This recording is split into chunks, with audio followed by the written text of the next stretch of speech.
channel. Sorry, my hair is crazy. I just came out from the rain. So today's video is all about how to sleep train your newborn / infant. So as you guys have known, actually before I jump in, I am doing a giveaway on my channel. So if you haven't, it's open until June 15th. So if you haven't seen my latest video, go ahead and check it out. Maybe you can still enter.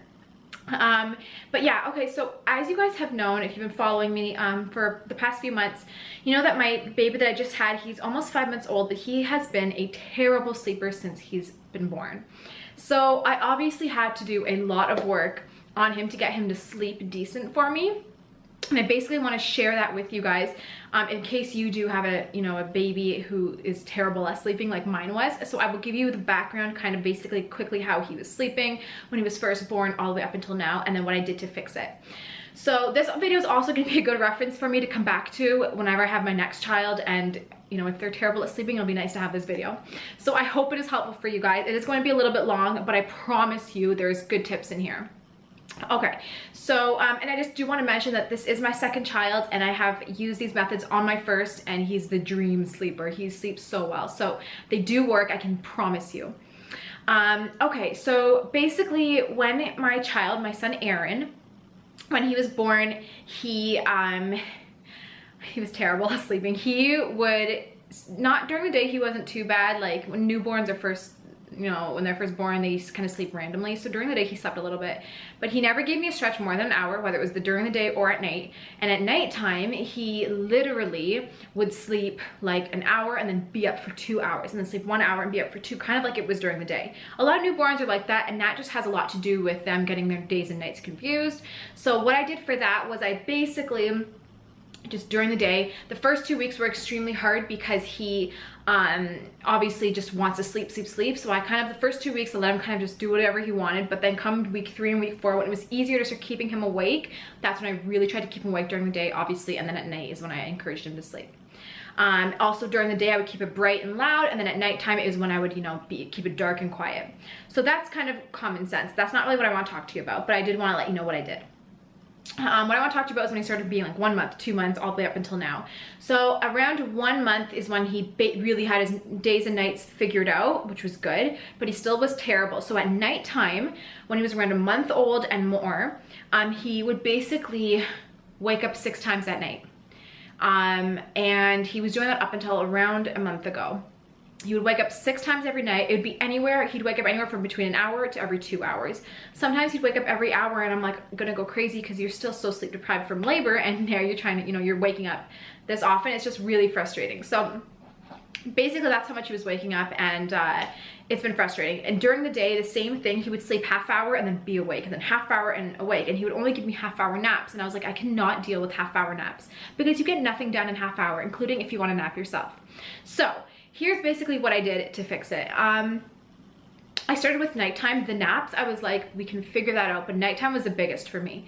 So what I did at night was I would take him, I would figure out what time I wanted him to go to bed, and 8 o'clock seemed best for us, and it happened to work well with when he started getting really tired.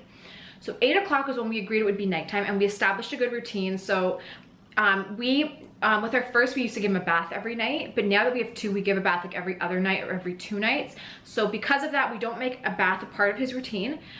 Instead, we do story time. And yes, I know some people think it's weird to read your 1-month-old a story, or even your 4-month-old or whatever.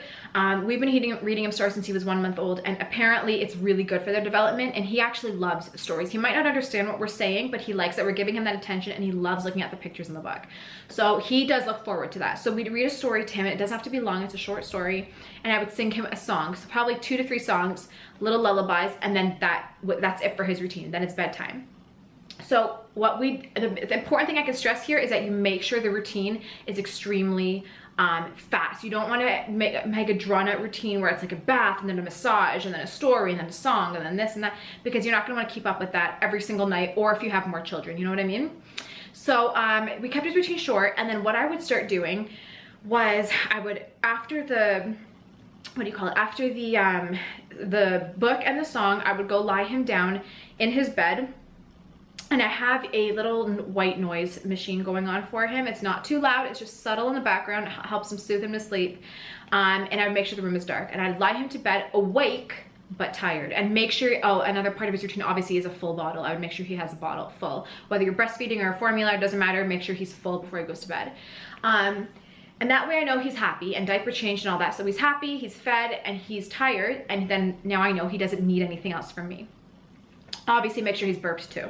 So I would lie him in his bed, and yes, in the beginning, this did take time, okay? So first of all, he was on the pacifier for, I would say, a good 2 months of his life, and it was driving me nuts because he couldn't keep it in his mouth, it'd keep falling out.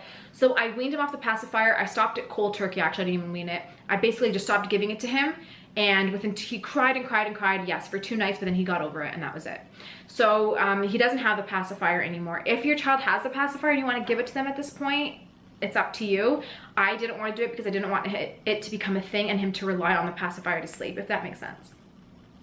Okay, so after I would put him in his bed, I would leave the room, shut the door, and come downstairs. And I did have a monitor on him, and I still do at all times, okay? So there's definitely, I'm watching him. And he would cry he actually did the nighttime very well for me. So he would cry a little bit in the beginning, but then he eventually would fall asleep on his own. And I didn't even have to really go up there at nighttime and calm him down from crying. He kind of just would whine and then fall asleep. So that actually worked out perfect for us. He does sleep in his own room. At 3 months is when I moved him to his own room because he was getting too big for the bassinet to be in our room. So at 3 months I moved him, 3.5 months. So yeah, he sleeps on his own, and then he put himself to sleep, and that actually worked out great. So then he would go and sleep I would say for about 4 hours, and he'd wake up for a feeding, then he would sleep 2 hours and then wake up, and then 2 hours and then wake up. So he was still waking up a lot, and that for me was like, I don't like that.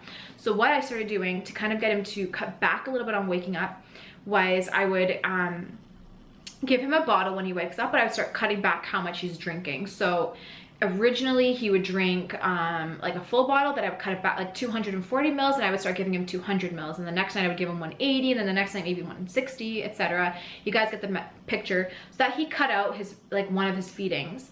You can pick any feeding that you want to cut out. I would recommend making it one of the middle feedings, not the first one or the last one.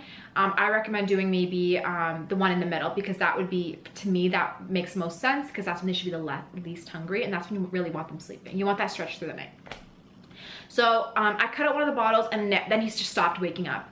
He does still wake up 2 times at night now, so he wakes up around midnight for one of his feedings, and then he will wake up around 4 or 5 a.m. for the second feeding, and then he sleeps until 7 or 8 a.m. He usually wakes up around 7:30. So that's kind of how he sleeps. He goes to bed at 8, he wakes up around 7:30, and he does stay in his crib or whatever until 8 o'clock, so for about half hour. So that's what I did, and it's been working great. And as he gets older, I will eliminate another bottle and then another bottle.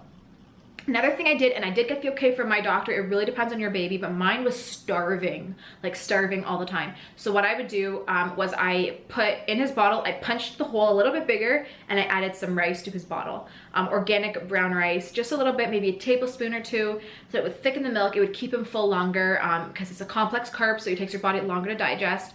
And it actually, I did find it worked to help him sleep a little bit longer. It did not, it's like a miracle. It won't help your kid sleep through the night. At least it didn't with mine, but it did definitely give me an extra hour or 2. So those are the tips that I did. And I started giving him rice around 3 months. Yeah, he was about 3 months, but I got the okay from my doctor. He's just a hungry baby. So, but those are what I did, and it's working perfect. So he is now almost 5 months old, and he wakes up twice at night still. And it works for us. And around 6 months, I will eliminate the bottle that he asks for around midnight, because to me, I don't think he will need it. And then once he's around 8 months or 9 months, the same thing that I did with my other child, I will eliminate the morning bottle as well, and hopefully get him to sleep through the night. So basically, I'm sleep training him.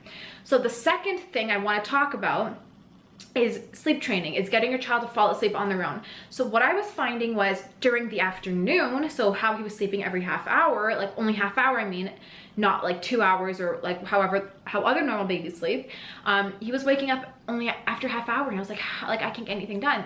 And I thought he just wasn't tired, but then I was like, he would come downstairs and he's still rubbing his eyes and he's exhausted, and I was like, okay, he's tired, he just doesn't know how to put himself back to bed. And I wouldn't just pick him up as soon as he wakes up. I would leave him in there, but he'd be crying and crying. And I was like, oh, so he's not tired anymore. So I'd bring him down. But then I realized, no, he is. So this is what I did to help him get on sleep training and basically get him to put himself back to bed. After half, I would make sure for his naps that, you know, the room was still dark and he was fully fed and all that, obviously, and I'd put him down for a nap. And his naps should be around 2 hours. Like, that's how babies should be in the early stages, between an hour at least to 2 hours, okay? So his first nap, he usually takes around 10:30, depending when he wakes up. If he wakes up at 7, his nap is at like 9:30, 10. If he wakes up at 8, his nap is around 10:30, if that makes sense. So it depends when he wakes up in the morning. But I'd put him down for his first nap, and after half hour, he'd wake up.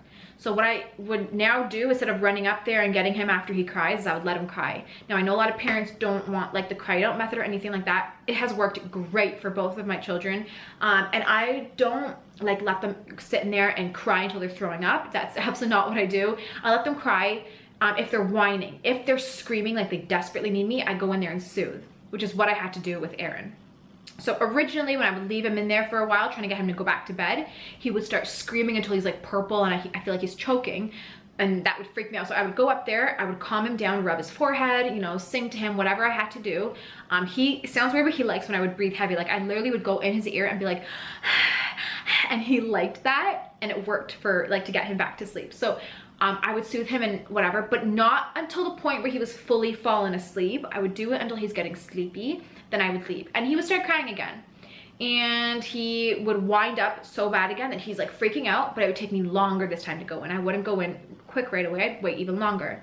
Then I'd go back into the same thing, rub his forehead, you know, put my cheek on his cheek and breathe into his ear, and it would calm him down. He'd start going back to bed. Then I'd leave the room. Then at the third time when I would do it, he would cry, but then he would just be too tired from crying and all that he would actually go back to bed. And then he would sleep his full 2 hours. So I did this for about, I would say he takes 2 naps a day. The second nap that he took is usually around 2, and he would sleep from 2 to 4. So in the beginning, he takes 2 naps a day, and in the beginning, I had to do this, I think, for about 3 days straight, so 3 or 4 days. So it took about like 6 to 8 naps for me to constantly go up there, get him to fall asleep on his own. By around day 4, day 5, I don't remember exactly, it was around day 4 or day 5, he would wake up, cry a little bit, and then go back to bed. And he eventually, after those 4 days of me letting him cry, he learned to put himself back to sleep. Without food, without a pacifier, without anything, without me, he just learned now to go back to sleep. So it's great now because he's almost 5 months. He takes 2 naps a day, each are 2 hours long, and he hardly ever wakes up now. But if he does, he cries for a little bit and he does go back to bed. So it works out perfect. So this actually worked out. Him soothing himself back to sleep does carry over to the nighttime. It helps with nighttime because now if he does wake up at night for a brief few minutes, which he does a lot, and a lot of babies will, he knows now how to put himself back to sleep. So instead of me having to go in there with a bottle or something in the middle of the night to get him to sleep, he now will go on his own and sleep. So it works out perfect for us. So I've got him fully sleep trained. He can 100% fall asleep on his own from crying wherever he is. And yes, he does still cry. Like sometimes for his naps, when I put him in his room, he doesn't want me to leave. He wants me to be there. So he does cry, but he cries for like a minute and then he's passed out. And he's not even like intense crying. It's more like whining. And at night now, he doesn't cry. Like I put him in, for some reason, I don't know why, but at nighttime, I'll put him in his room. I shut the door with his little noise machine on, and he just is awake for about 10 minutes and then he passes out. So he's great now at sleeping, but in the beginning he was terrible. He does still wake up 2 times at night. Once in a while he'll wake up 3 times at night. I've noticed when he has an ear infection currently, and when that started is when he started waking up a 3rd time at night. And that's fine with me. I mean, he needs me in the middle of the night. I'm gonna go soothe him and feed him with whatever he needs. But it's better than 6 times. And like I said, once he's 6 months, I will wean him off the first bottle, and then come 8 or 9 months, I will wean him off the final bottle. So that is basically what I did. I didn't use pacifiers, I didn't use bottles. I just used, I taught him how to soothe himself back to sleep, and I gave him a solid routine that he could look forward to at night that can get him rested and like kind of like winding down for bedtime. So those are the tips and tricks I used. I can guarantee and promise you that they worked, because they worked on my first, they worked on my second. If I have a 3rd child, I will use these exact tips and these exact methods. And I can promise you my child was a terrible sleeper, such a bad sleeper all the way, like right when he was born, all the way up until around 4 months old. He was so bad, and he still is not perfect, but I'm working on him, but he was really bad. He wouldn't sleep anywhere unless it was his crib. He always had to have me there. He had to have a pacifier and a bottle. It was just like, it was frustrating and I was exhausted. Now I'm much more rested than I used to be. I mean, I could still handle more sleep if someone wants to give me some, but I can't complain. So I hope you guys enjoyed these tips. I hope you use them. If they work for you, please let me know. If you have any questions, comment below, let me know. I hope I didn't miss anything. But yeah, go ahead, check out my last video about my giveaway if you haven't seen it. Thank you so much for watching this video, and I will talk to you in my next one. Bye.